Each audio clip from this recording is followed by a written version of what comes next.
Thank you, Samantha and Samantha's mom. We really appreciate what you've both done. And Dad. Good afternoon, and congratulations to you all. It's an honor to be here today, and as always, a bittersweet pleasure to send you off into that adventure known as life. This is the season when graduates like you are repeatedly told to follow your passions and pursue your dreams. A time when graduates across the country listen to extraordinary people like those on this stage and hear stories of their work and their commitment and their awe-inspiring goals. It is a time when we want to be mesmerized by the Samantha Powers and Simi Lintons and Nadia Lopez's and Diana Nyads of the world, and we want to imagine our paths unfolding along with theirs. Many of you, I know, in this graduating class and in this audience, are deeply inspired by the women you see before you today. And for the students, indeed, by the women you have seen around you throughout your time at Barnard. The women whose names you cheered on that projector screen in Lafrac Gymnasium on your very first night on campus. Anna Quindlen, Twyla Tharp, Zora Neale Hurston, and the late, oh so very great, Joan Rivers. But some of you, I suspect, are also just a little bit scared about daring to believe that you will necessarily follow along these same paths of greatness. In your own back caves, in your moments of doubt or contemplation, you may worry that you're somehow going to disappoint those folks in the back rows who helped to get you here. That you may not leave campus on Wednesday and fly directly and immediately into a position where you can simultaneously indulge your creative passions and make the world a better place.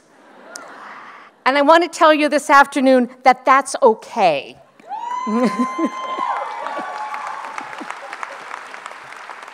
Because, if she will permit me a very brief indiscretion, not even Samantha Power was Samantha Power on the day she graduated. It takes time, it takes luck, and usually a fair number of wrong turns along the way.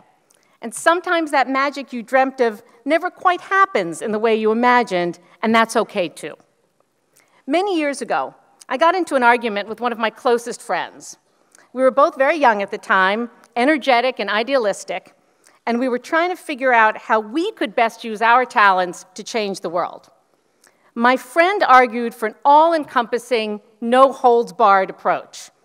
He wanted to found organizations, push for change, and lead a life of activism. I was advocating for a more incremental style, arguing that truly impactful moves were unrealistic for people so young, and that fighting for radical change often proved either ephemeral or occasionally disastrous. Better, I contended at the time, to climb slowly up the hierarchy rather than to aim to topple it from the outset, to subvert rather than attack. It's an argument that has stayed with me, and I must confess, has occasionally haunted me ever since. Is it better, I still wonder, to devote your life and energies to the major struggles around you, or to chip away at smaller causes? Is it better to fight the existential battles, even if their solutions are distant and unlikely, or to concentrate closer to home, where the chances for success, for small wins and random acts of kindness, are greater and more tangible? At moments like this one, when we stand in fancy halls and honor extraordinary people, it's easy to believe that the only way to affect change in the world is to think big, to strive for the most audacious solutions and fight the most important fights. And the world needs people to do exactly that. But the world also needs the quieter types, the introverts, the ones who may choose to address the smaller but still urgent problems. A man who needs a coat, a child who needs a home, a friend who needs a shoulder to cry upon. These aren't causes per se, and they rarely make headlines. But a life composed of simple kindnesses carries a power of its own, a power that changes not the world perhaps, but that corner of the world that each of us inhabits. At this time of the year, there is a book that always becomes a repeat bestseller. It's by Dr. Seuss, and it's called Oh, the Places You'll Go. For those few of you who don't know the book, its basic, charming message is, and I will quote briefly, "You'll be on your way up. You'll be seeing great sights. You'll join the high flyers who soar to great heights. You won't lag behind because you'll have all the speed. You'll pass the whole gang, and you'll soon take the lead. Wherever you fly, you'll be the best of the best. Wherever you go, you will top all the rest." It's a great book. You should all read it. I would suggest that you read it on Thursday, when you're probably going to be facing the real world and feeling a little bit melancholy. But I would also suggest to you another great book by the great Dr. Seuss. It's called Horton Hears a Who, and it is the equally charming story of an elephant who, while sitting around doing nothing, hears a cry of desperation from a dust speck. A dust speck that turns out to hold an entire universe, a universe that is clamoring to be heard and to be saved.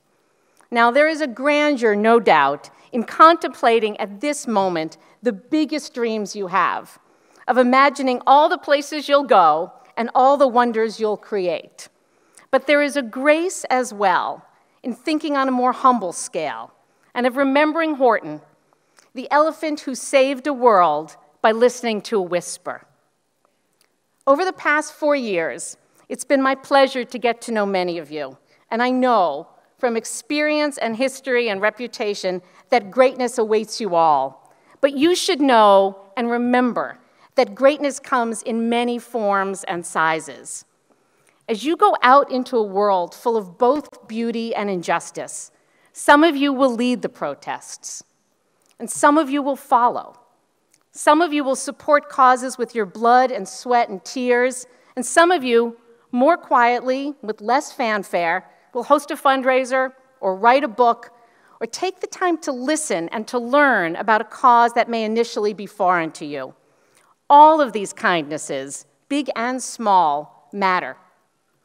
And you will have countless opportunities to shape your world in many ways, whether through singular acts of bravery or through the countless quiet expressions of concern that confront us all every day. Your job is not necessarily to save the world in a single swoop, but rather to listen, like Horton, to those who need you, and to build a life of meaning, however you define that. I wish you luck as you venture forth. I wish you love. I wish you joy and adventure and the challenges that will test you and make you stronger. I wish you Godspeed, and I will miss you. Congratulations.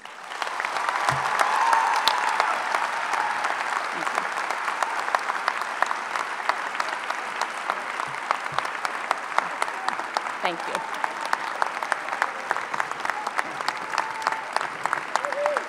Thanks. Thank you.